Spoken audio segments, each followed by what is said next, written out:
Hearing your baby wheeze can be quite alarming for any parent, filling you with worry about their breathing. It is natural to feel concerned when those little lungs sound anything but clear, especially when they are already battling a cold. While wheezing from bronchiolitis is common and often manageable at home, it can indeed be a medical emergency in certain situations. The key is knowing what specific signs to look for that indicate your baby needs immediate professional medical attention. Bronchiolitis is a common viral infection that affects the small airways in a baby's lungs, called bronchioles.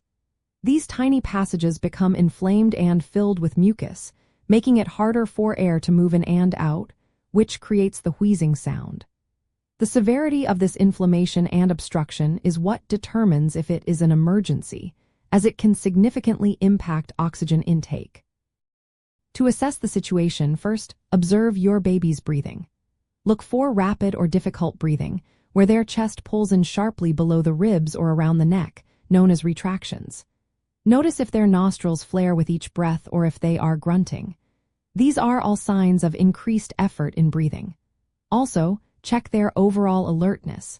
A baby who is unusually sleepy or difficult to wake needs urgent care.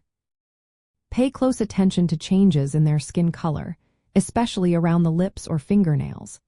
A bluish tint, called cyanosis, is a critical sign that their oxygen levels are too low and requires immediate emergency services.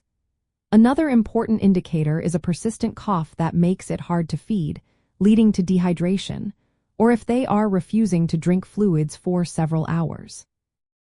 The overall benefit of knowing these specific indicators is immense.